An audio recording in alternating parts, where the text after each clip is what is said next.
নমস্কার, রমাস কিচেনে সবাইকে স্বাগত। আজকে আমি আরেকটা নতুন রান্না নিয়ে চলে এসেছি। সেটা হচ্ছে মাছের ডিম দিয়ে পাঁচমিশালি সবজি রান্না করব। তার জন্য আমি প্রথমে মিক্সির জারের মধ্যে আমি মশলাটা করে নিচ্ছি। আদা দিয়ে দিলাম, কাঁচা লঙ্কা দিয়ে দিলাম, টমেটো দিয়ে দিলাম,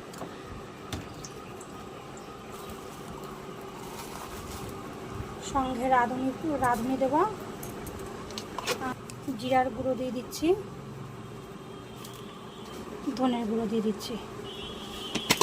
সবগুলো একসঙ্গে পেস্ট করে নেব। এই মশলাটা আমার পেস্ট হয়ে গেছে, মশলাটা সাইড করে রাখলাম।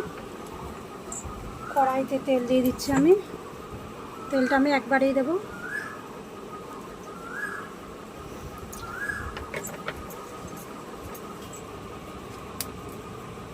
একটা শুকনো লঙ্কা দিয়ে দিলাম,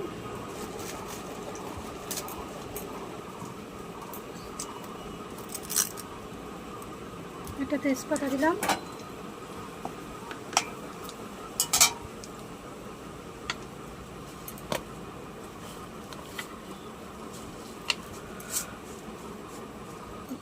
পাঁচফোড়ন দিয়ে দিলাম।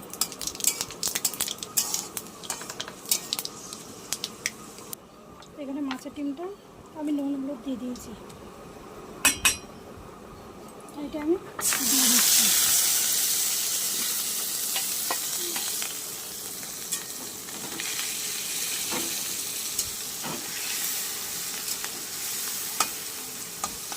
এবারে এর মধ্যে আমি সবজিগুলো দিয়ে দিচ্ছি। মাছের ডিমটা কিন্তু আমি পুরো ভেজে গুঁড়ো গুঁড়ো করে নিয়েছি। অনেকে সবজিগুলো আলাদাভাবে সতলে নেয়, আমি সতলে নিলাম না।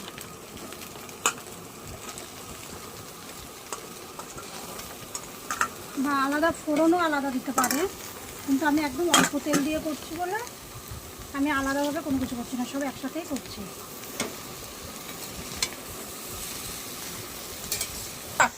এর মধ্যে আমি হলুদ দিয়ে দিচ্ছি,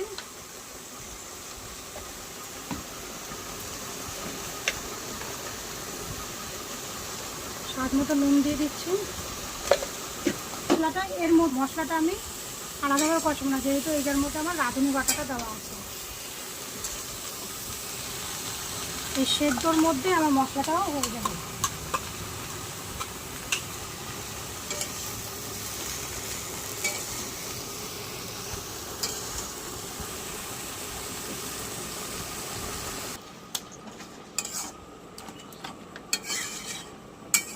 দেখেন আমার তরকারিটা প্রায় রান্না হয়ে গেছে।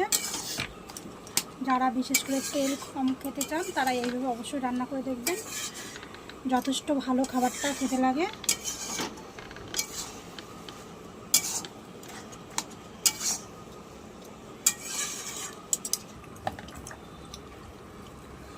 তরকারিটা টেস্ট হয়েছে, অল্প তেল। তরকারিটা আমার হয়ে গেছে, এটা নামিয়ে নেব। যারা তেল কম খেতে চান তারা অবশ্যই এইভাবে রান্না করে দেখবেন, যথেষ্ট ভালো খেতে, খুবই টেস্ট। আর পাঁচমিশালি সবজি বলতে এখানে আমি ঝিঙে, বরবটি, বেগুন, আলু, কুমড়োর ডাঁটা, এই সবজিগুলো আমি দিয়েছি।